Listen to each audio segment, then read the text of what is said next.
Boutique bijoux d'or Mossi Elengi. Boutique bijoux d'or Mossi. Voilà, couleur riche. Boutique bijoux d'or Mossi. Boss, voilà, couleur riche. Boutique bijoux d'or. Boutique bijoux d'or Mossi Elengi. Nango, maman. En tout cas, bonjour papa. Loba makasi. Bonjour papa. Awa ngai naza na pasi. Nakenda utaki obongisa de moto na nga ebungaki. Nakendaki epa pasteur nani Baraka Modisho. Er nakomi mpona kokota na église na ye fo kofuta mbongo. Nafutaki $10. Er nakomi na église na ye telefone ekota te. Ezalaki na date nini penza? Ezalaki na le 27 ya 10e mois. 10e mois 2021. 2021. Donc mois passé. Mois passé. Potoza na novembre. Er nakomi ayebisinga napia ye telefone na ngai. Nabimi libanda nazwi telefone. Er nazwi telefone nabimi nango nakoti nango na biro na ye aye kozongisa nga lisusu libanda.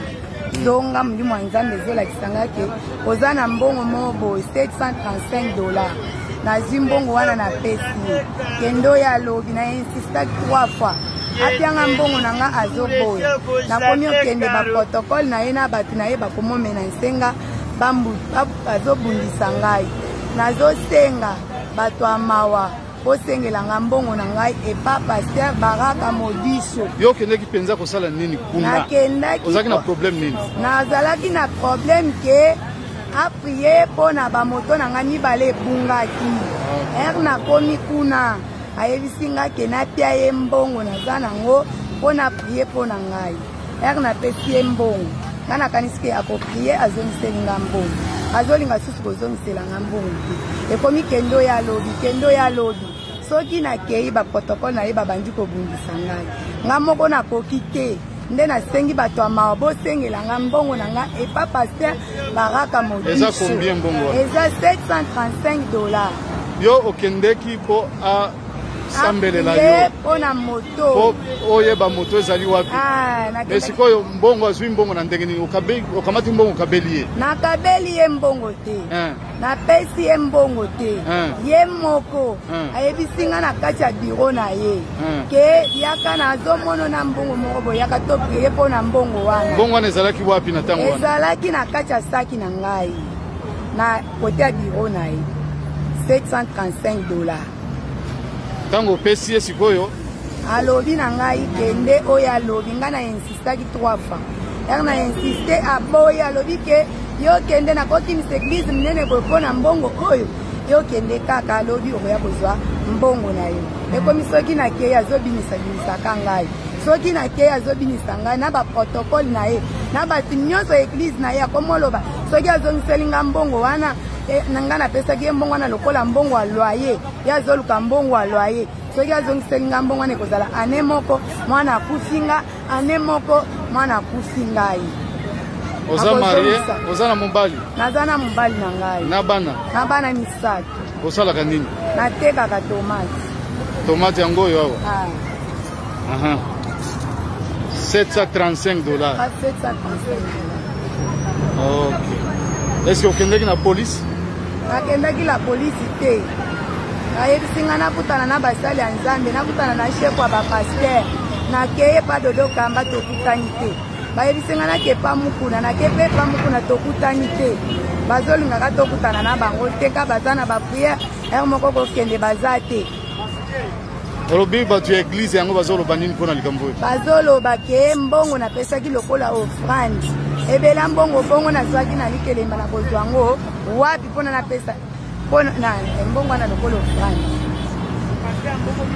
Ça va, merci maman. Nayebi te so papa okoloba mwa eloko? Nayebi te? Ndenge kolandana nawe mama uti koloba pasteur escroquer mbongo na ye. Pasteur wana zongiselaka mama batu mbongo na ye aza mwasa libala. Soka azwaki mbongo na ye apesa mbongo na ye ndenge akili. Ça va.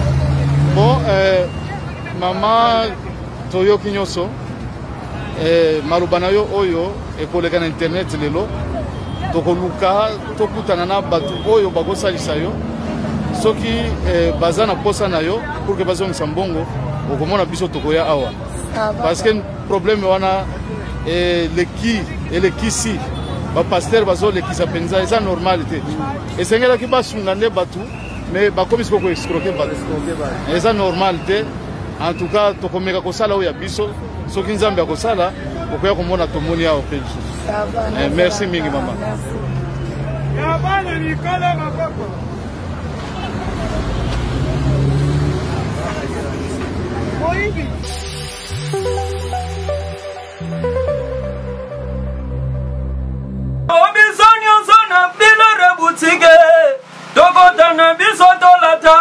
Voyant Simba Gartala, hey, ezali na ndenge na yo mwane. Balobi tokota le lobi sonyo sona bilare boutique.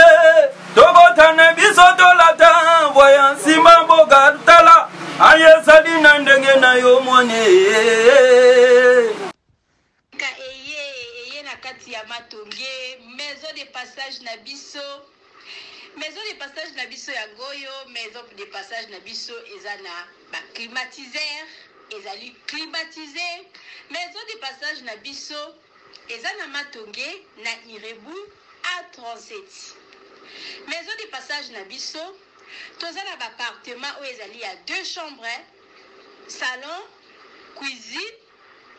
Tous les 2 chambres wana ezana ba toilette na kati. Maison de passage na biso tozali na appartement oyo ezali kaka salon, salle de bain, chambre na cuisine. Tozali lisusu na appartement na biso oyo ezali appartement ya pamba lokola chambre na toilette na oyo salle de bain na ona kati. Chambre oyo ezali ya pamba oyo ezaka na salle de bain okoyamba bapaya na yo na kati. Chambre oyo ezali chambre, salon, cuisine. Salon ezali ya munene comme kokoyamba bapaya na yo na kati, comme okoki koyamba bapaya na yo libanda. Mai na biso ebimaka kitoko. Courant na biso toza na balune ebele. Toza na groupe na biso soki courant ekeyi totie essence na kati ya groupe. Ndako na biso ezali sécurité, ezala sécurité ya makasi. Maison de passage na biso na matonge toza kobengisa bino. Mwana nyonso tu ya poto benga numéro oyo ozomona réserver place na yo pona ozwa place na yo ya kolala na kati ya maison de passage na biso. Tozali na boutique oyo bazoteka ba du verre, bazoteka nyonso tu na kati ya boutique wana. Tozali lisusu na nini voiture autotie na disposition na bino batu bozoya na kati ya maison de passage na biso auto bengi yango Bidor. Contactez Bijou d'Or TV. Contactez numéro oyo moni, réservez place na yo. Ozwa place na yo avant parce que ba place na biso mingi eza kozala toujours occupé. Benga avant zwa place na yo. Okozala jamais déçu. Merci.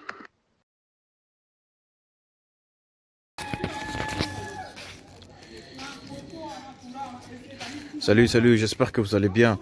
En fait, c'est plus pour les diasporas. C'est donc qui veulent passer leur séjour ici à Kinshasa. Alors pour tous vos déplacements, il y a une voiture à louer qui est là, marque Hyundai. La voiture elle est confortable, donc climatisée et tout. Donc la voiture répond vraiment aux normes. Alors pour tout contact, veuillez contacter Bidor TV au numéro qui suit, plus 49 17 85 52 23 11. Donc je réponds pour une meilleure compréhension. Plus 49 17 85 52 23 11. Donc la voiture elle est là, marque Hyundai. Donc voilà.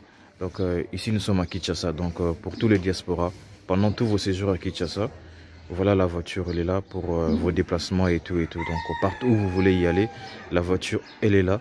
Donc vraiment, veuillez contacter Bidor TV et vous ne serez pas déçus. Merci et bye.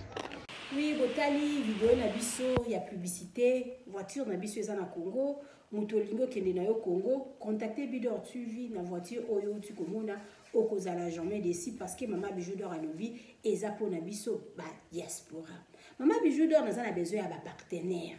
Yo partenaire place aux alliés, contactez Maman Bijou d'Or. Maman Bijou d'Or a besoin de micro, Maman Bijou d'Or a besoin d'un ordinateur. Vous sepelez na musala nanga soko lingi au soutenir Maman Bijou d'Or na musala na ye numéro nanga ezawana. Merci.